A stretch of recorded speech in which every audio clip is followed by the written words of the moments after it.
نايتهم عسرت خلت هوريات هيور زصحفوا استفالاليو صحفتن نبعلم زقمطو تاريخ ولا كوتلو كلهم جنزب مساسلهم حدا نتبع له اتهم عسرت خلت هوريات موداتهم محزني كم زنبره نايزم عسرت خلت هوريات شم دما از الصعبي هوريا بيتروس اندرياس ود زبديوس يعقوب حاوي يوحنس برتيميليوس فيليبوس توماس ود ألفيوس يعقوب ماتيوس حاو جيتا استفهال يهودا سمعون كومون بنات فقاد بوتو بهوريا ماتياس تتك أحليفو زهاو أسكرتاوي يهودا يوم نايزم دك مزمور تاريخ نمفلات مصحف تزغالا بتزخونه سب نايزم قدسان هوريات موداتا سقاي مأسرتي موقعتي صليتن سقلتن اتحاده كابت حاده زغدده محزن تاريخ يزركب ابز فيديو نايتم 10 هوريات موداتا انتاي كم زمسل كنرينا لايك شير حدش تلخم كا سبسكرايب بمغار جمرو سلنا يزم قدسان هوريات هيو تاريخ قدم مسمعنا حدا نغر مفلات قدني كابتم نايكل تدك مزمر تماوتا وصاي نايتم استرفا هوريات مصحف قدس دبولو نغر يلن سلازو خنا نايتم 10 هوريات تماوتا نرخبو كاب نايت انتاو كريستيانو ودرساناتن تاريخاتن يو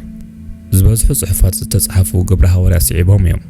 حدا صحفات كاب ناي تاريخ مهورات كاب ولدنا ولد استساغاغرو يوم ازي مالت مصحف قدساو تيكونس كاب مصحف قدس وصا تتصحفو درسانات بمخانم حقنتو بتصحفو استوسنا يو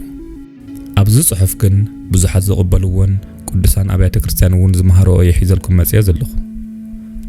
كاب مونغو هوريات لامو تأملو بملو تأمان زخونه نايتم كلت هوريات ام مصحف قدس تصحفو زلو انتخونو نساتمون هوريا يعقوبن اتحلفو زهبو اسكرتاو يهودانيا ود زبديوس يعقوب ود زبديوس يعقوب حاون هوريا يوحنس يو كريستيانات نسدت مقل عز تجمره بنغوس هيرودس انتتخون نسوون ኢየሱስ ክርስቶስ አብስተወለደሉ ጊዜ ነቲ ዝተወለደ ህፃን መቅታል አብስተበገሰሉ ጊዜ እንትትኸውን ቀጽሉ ድማ ወድ ሓውን ሄሮድስ ዝኾነ አግሪፓ እዩ ኣብ መጽሐፍ ቅዱስ አግብረ ሐዋርያ ምዕራፍ 12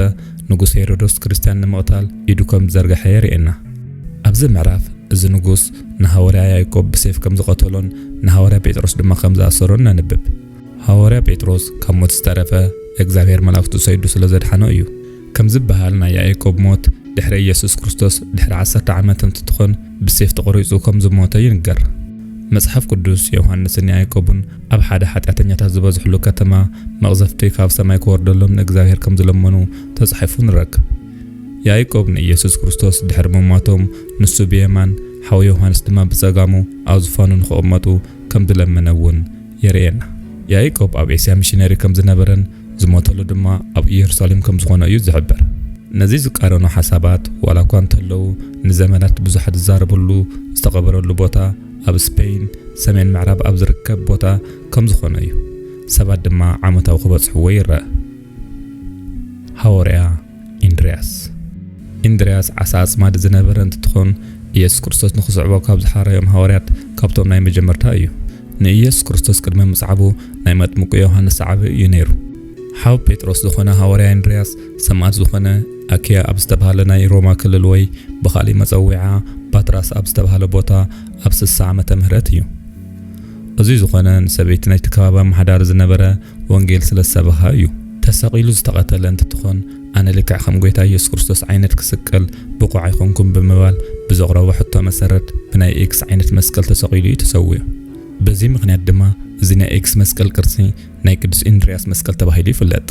ቅድሚ ምስቃሉ ሐዋርያ ኢንድሪያስ ንንውሕ ዝበሉ ግዚያት መግረፍትን ስቃይን ክሳቀ ከም ዝተገበረውን ይንገር ንሰለስተ መዓልቲ ኣብ ዝተሰቀለሉ ናይ ኤክስ መስቀል እስትፋሱ ከይሓለፈ ዝጸንሐ እንትትኸውን ኣብቲ መስቀል እናሃለወ ሙሉእ ሰለስተ መዓልቲ ወንጌል ይሰብክ ከም ዝነበረ ይዝረብ ዝተሰቀለ ብምስማር ተሸንኪሩ ታይኮነስ ብገመድ ተኣሲሩ ምዃኑ ብዙሓት ታሪካት ይሕብሩ ሐዋርያ ፊልጶስ ኣብ መጽሐፍ ቅዱስ ፊልጶስ ተባሂሎም ካብ ዝተሰየሙ 4 ሰባት ሓደ እንትትኸውን ኣብ ሙሉእ መጽሐፍ ቅዱስ ብኢስተቆጸራ ጥራይ እየን ሽሙ ተጠቂሰን ዝርከባ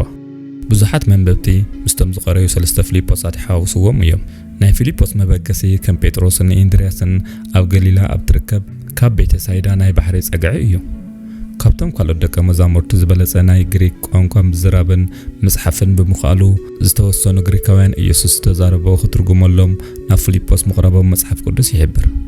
ኣብ ዮሐንስ ወንጌል ን5000 ዝጠመዩ ሰባት ዝብላዕ ከምጽኡ ይከኣሎም ምዃኑን ዘይምዃኑን ኢየሱስ ክርስቶስ ንፊልጶስ ከም ዝፈተኖ የርእየና። ኣብ መወዳእታ ፊልጶስ ንኢየሱስ ክርስቶስ ንእግዚአብሔር አብ ንኸርእዮም ዝሓተቶ እንትትኸውን ኢየሱስ ክርስቶስ ኣብ መልሱ ንዓይ ዝረኣየ ልክዕ ኣብ ከም ዝረኣየ ኢሉ መልሱሉ እዩ። ናይ ሃዋርያ ፊልጶስ ኣማውታ ምስ ናይ ኢየሩሳሌም ናይ ቤተ መቕደስ ዲያቆናት ኣማውታ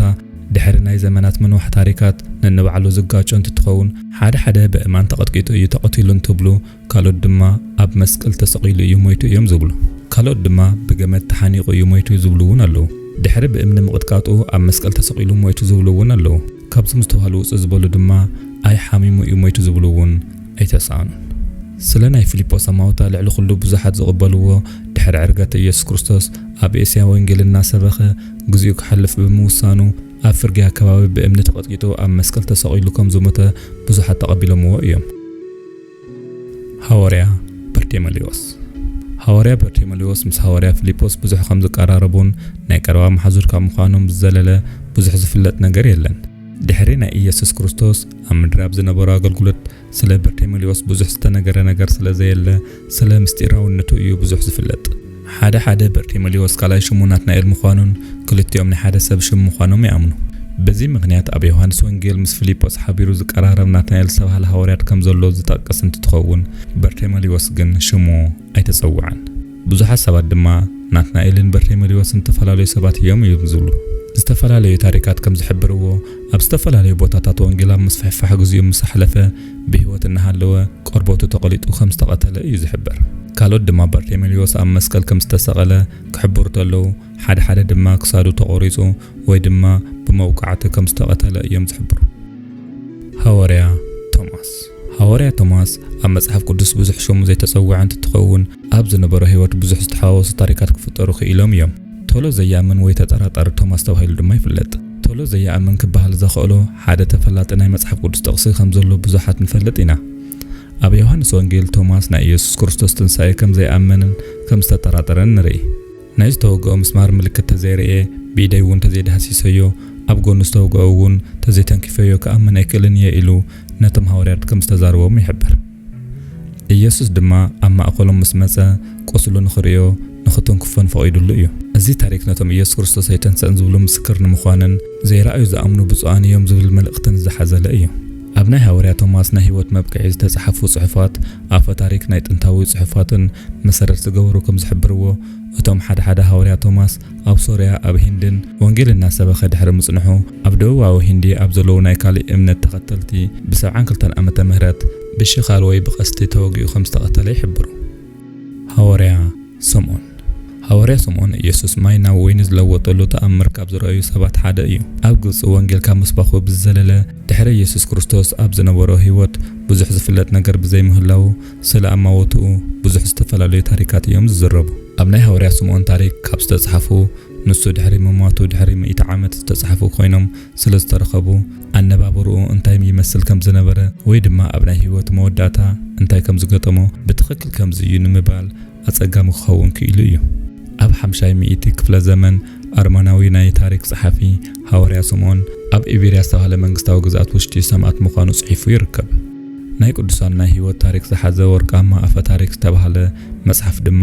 ስምዖን ኣብ 65 ዓመተ ምህረት ኣብ ፋሪስ ዝተባህለ ቦታ ብሰማዕትነት ከም ዝተቐተለ ይሕበር። ካልኦት ናይ ክርስትና ጽሑፋት ከም ዝሕብርዎ ሃዋርያ ስምዖን ሰማዕት ዝኾነ ብትራጅያን ዘመን ኣሪጉ ከም ዝሞተ ይሕብሩ። ልክዕ ከምቶም ካልኦት ሃዋርያት ኣብ ኣማዋቱ ብዙሕ ታሪክ ተነገሩ እንትትኸውን ሓደ ብሓዊ ተቃጺሉ ከም ዝሞተ ሓደ ድማ ኣብ መስቀል ተሰቒሉ ከም ዝሞተ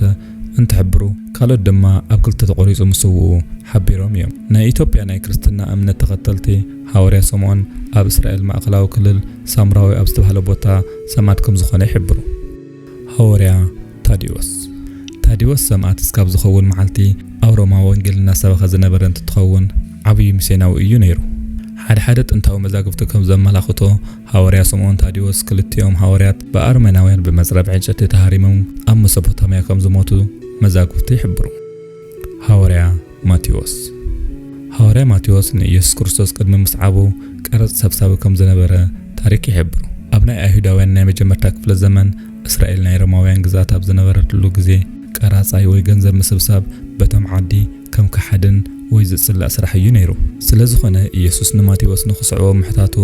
ኣምላኽ ካብ ሕብረተሰብ ዝተፈንፈነ ንኹሉ ዓይነት ፍጡር ዓላማ ከም ዘለዎ ዘመላኽት እዩ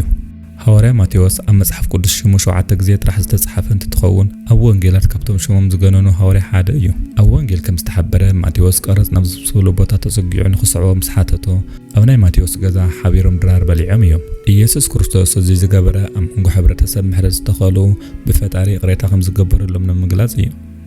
ስለ ናይ ሐዋርያ ማቴዎስ ኣማውታ ዝገልጹ ብዙሓት መዛግብቲ ዝተረኸቡ እንትትኸውን ካብ መንጎኦም ብተፈጥራዊ ኣማውታ ከም ዝሞተ ዝሕብሩ እውን ተረኺቦም እዮም ይኹን እምበር ልዕሊ ኩሎም ብዙሓት ዝቕበልዎ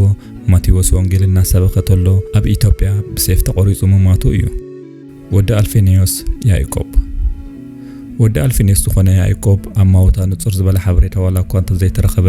ብዙሓት ወዲ ኣልፌኔዎስ ያዕቆብ ሓድሽ ኪዳን ምስ ዝጸሓፈ ምስ ወዲ ዘበዴዎስ ዝኾነ ያዕቆብ ይሓዋወስዎ እዮም እዚ ከምዚ እናሃለወ ወዲ ኣልፌኔዎስ ያዕቆብ ካብ ካልእ ተመሳሳሊ ሽም ዘለዎ መጽሓፍ ቅዱሳዊ ያዕቆባት እውን ናቱ ኣመሳሲልካ ምቕራብ እውን ተራእዩ እዩ እዚ ከም ዘሎ ኮይኑ ወዲ ኣልፌኔዎስ ያዕቆብ ኣብ ግብጽ ሓደ ስፍራታት ወንጌል ከም ሰበኸን ተሰቒሉ ምማቱን ዝሕብሩ ጽሑፋት ተረኺቦም እዮም ሐዋርያ ጴጥሮስ ካብቶም 12 ደቀ መዛሙርት ከም መራሒ ዝረአ እዩ ህይወቱ ዝመርሕ ዝነበረ ኣብ ገሊላ ብትርከብ ቤተ ሳይዳ ብዝተባህለ ጥንታዊ ናይ ዓሳ መግፈፍቲ ሰፈር ኣብ ወሰን ባሕሪ እዩ መጽሓፍ ቅዱስ ብዙሕ ግዜ ንጴጥሮስ ክገልጾ ተሎ ለዋህን ንጹህን ንኢየሱስ ክርስቶስ ከም ቀንዲ ተኣማኒ ገይሩ እዩ ግን ድማ ጴጥሮስ ከምቲ ዝተባህሎ ኣይነበረን ኢየሱስ ክርስቶስ ኣብ ዝተታሕዘሉ እዋን ንህይወቱ ብምስጋእ ስደት እውን ከይጋጥሞ ክብል ንኢየሱስ ክርስቶስ 3 ግዜ ክሒድዎ እዩ ብዙሕ ምሁር ዘይነበረ በቲ እዋን ዝነበረ ናይ ሞዛይክ ሕጊ ዘይሰልጠነ ምዃኑን ደጋጊሙ ዝጋገን ነገራት ንምርዳእ ድማ ዝድሓረ እዩ ነይሩ ኮይኑ ግና ካልኦት ፈተናታት ኣብ ዘጓንፍዎ እዋን ብቑዕ ምዃኑ ኣመስኪሩ እዩ ኢየሱስ ብማይ ክኸይድ ተሎ ብእምነት ሓቢርዎ ንሓደ ደቓይቕ ብማይ ከይዱ እዩ ኣብ 64 ዓመተ ምህረት ፍርቂ ናይ ሮማ ከተማ ዘቃጸለ እቲ ዝዓበየ ናይ ሮም ናይ ባርዕ ሓዊ ሓደጋ ንጉስ ኔሮ ዝተባህለ ንክርስቲያናት ድሕሪ ምኹናኑ ኣብ 68 ዓመተ ምህረት ንጴጥሮስ ብስቅላት ከም ዝቐተሎ ኣቦታት ቤተ ክርስቲያን ብዝቐመጥዎ ጽሑፍ ተጻሒፉ ንረኽቦ ናይ ሐዋርያ ጴጥሮስ ሞት ዝተገበረ ኣብ ኔሮ ሰርክ ዝተባህለ ቦታ ምዃኑ ይዝረብ ከም ጎይታና መድሓኒና ኢየሱስ ክርስቶስ ኣማውታ ምማታ ይግበአን ብምባል ብዘቕርቦ ሕቶ መሰረት ንታሕቲ ተገልቢጡ ኣብ መስቀል ሰማዕት ኮይኑ እዩ ወዲ ዘበዴዎስ ሐዋርያ ዮሐንስ ብኢየሱስ ክርስቶስ ቅድሚ ምጽውዑ ዓሳ ገፈፍቲ ካብ ዝነበሩ ሓደ እዩ ዮሐንስ ናይ ኢየሱስ ኣደ ማርያም ናብ ገዝኡ ወሲዱ ዝተኸናኸነ ሐዋርያ እዩ ናይ ኢየሱስ ክርስቶስ መቃብር ጥራሕ ምዃኑ ምስ ሰምዑ ዮሐንስን ጴጥሮስን እዮም ጎዮም ናብቲ መቃብር ዝኸዱ ቀዲሙ ዝበጽሐ ዮሐንስ እንትትኸውን ብመጽሓፍ ቅዱስ ትንቢት መሰረት ኣብ ሳልሳይ መዓልቱ ከም ዝተለዓለ ስለ ዝረስዖ በቲ ኩነታት ተደናጊጹ እዩ ነይሩ ካብ መንጎ ናይ ኢየሱስ ክርስቶስ ሐዋርያት ኣብ መወዳእታ ሰማዕት ዝኾነ ሐዋርያ ዮሐንስ እንትትኾን ከም ሓደ ሓበሬታታት ብዙሕ ሰቅያትን መከራን ከም ዘሕለፈን ካብዚ ብዘለለ ኣብ ዝፈልሐ ዘይቲ ከም ዝጠበስዎ ጽሑፋት ተረኺቦም እዮም ኮይኑ ግና ካብዚ መደንገጽ ተግባር ብተኣምር ክድሕን ክኢሉ እዩ ድሕሪ ግዜ ኣብ መጽሓፍ ቅዱስ ናይ ዮሐንስ ራእይ ካብ እግዚአብሔር ተቐቢሉ ናብ ዝጻሕፈሉ ናብ ፍጡም ደሴት ብመንፈስ ቅዱስ ተወሲዱ እዩ ድሕሪ ጻንሒት ናይ ፍጡም ደሴት ናብ ኤፌሶን ከይዱ ኣብ ኤፌሶን ብዙሕ እዋን ድሕሪ ምንባሩ ኣሪጉ ህይወቱ ሓሊፉ እዩ ኣስቆሮታዊ ይሁዳ እስካብዛ ሰዓት እዚኣ ሽሙ ክሓዲ ምስ ዝብል ቃል ተመሳሲሉ ይለዓል እዩ ይሁዳ ብኢየሱስን ደቀ መዛሙርቱን እምነት ሓዲሮም ገንዘብ ተሓዚ ገይሮምዎ እዮም መጽሓፍ ቅዱስ ይሁዳ ክንደይ ዝኣክል ካብ እምነት ዝረሓቐ ከም ዝነበረ ቀሚጥዎ እዩ ኣብ ናይ መወዳእታ ድራር ኢየሱስ ክርስቶስ ካብ ማእኸሎም ሓደ ሓሊፉ ከም ዝህቦ ኣብ ዝተዛረበሉ እዋን ናብ ኣስቆሮታዊ ይሁዳ ዝውር ኢሉ እቲ ክትገብሮ ዝሓሰብካ ቶሎ ኢልካ ግበሮ ኢልዎ እዩ ኮይኑ ግና ደቀ መዛሙርቱ ግን ገንዘብ ተሓዚ ብምዃኑ ካልእ ምስ ገንዘብ ዝተተሓዘ ጉዳይ ዝዛረብ ዘሎ ስለ ዝመሰሎም እቲ ከዳዕ ይሁዳ ምዃኑ ኣይገመቱን ነይሮም ከም መጽሓፍ ቅዱስ ይሁዳ ምስ ናይ አይሁድ ካህናት ተራኺቡ ብ30 ቅርሺ ኣሕሊፉ ከም ዝህቦ ድሕሪ ምስምዕምዑ ወታደራት ካህናትን ኣኸቲሉ ኢየሱስ ናብ ዘለዎ ቦታ ብምኻድ ንኽስቀል ሓሊፉ ይህብዎ እዩ በዚ መንገዲ እዩ ይሁዳ ብህርፋን ኢየሱስ ናብ ሞት ሓሊፉ ዝሰደዶ መጽሓፈ ማቴዎስ ካብቶም 12 ደቀ መዛሙርት ቀዲሙ ዝሞተ ይሁዳ እንትትኸውን ዝሞተ ድማ ንኢየሱስ ክርስቶስ ሓሊፉ ብምሃቡ ባዕሉ ተሓኒቑ ክመውት ክኢሉ እዩ ኣስቆሮታዊ ይሁዳ ንኢየሱስ ሓሊፉ ድሕሪ ምሃቡ እቲ 30 ቅርሺ መሊሱ ነቶም ካህናት ክመልሰሎም ዋላ እኳ ተፈተነ ንሶም ግን ክቕበልዎ ኣይከኣሉን። ይሁዳ በቲ 30 ቅርሺ መሬት ዝገዝአ እንትኾን ኣብቲ ዝገዝኦ መሬት ባዕሉን ባዕሉ ብምሕናቕ መዓናጥኡ ተዘራጊፉ ከም ዝሞተን እቲ ዝገዝኦ መሬት ድማ እስካብ ሕጂ ኣኬልዳማ ወይ ድማ ናይ ደም መሬት እናተባህለ ይጽዋዕ ኣሎ። እዚ ናይ ሃዋርያት ሕልፈት ህይወት ታሪክ ንምኽንባት እዞም ሃዋርያት ካብ ህይወቶም ኣብሊጾም ዋጋ ዝኸፈሉ ንወንጌል ኣገልግሎት እዩ። ኢየሱስ ክርስቶስ ኣብ ናይ መሬት ጻንሒቱ ስለ ናይ ደቀ መዛሙርቱ ዋጋ ምኽፋል ብዙሕ ግዜ ተዛሪቡ እዩ። እዞም ሃዋርያት ልዕሊ ኩሉ ዘሕልፍዎ መልእኽቲ ናይዚ ዓለም ኩሉ ነገር ኮንቱ ምዃኑን ኩሎም ፍጡራን ብመድሓኒና ኢየሱስ ክርስቶስ ብምእማን ናይ ዘላለም ህይወት ተኻፈልቲ ንምዃን እዩ። ዝበለጸ ናይዞም ሃዋርያት ህይወት ንምፍላጥ መጽሓፍ ቅዱስ ሓዲስ ኪዳን ምንባብ ዝያዳ ጠቓሚ ምዃኑ ክስመረሉ ይግባእ። ናይ ሎማዓንቲ መልእኽትና እዚ እዩ። ሰላም።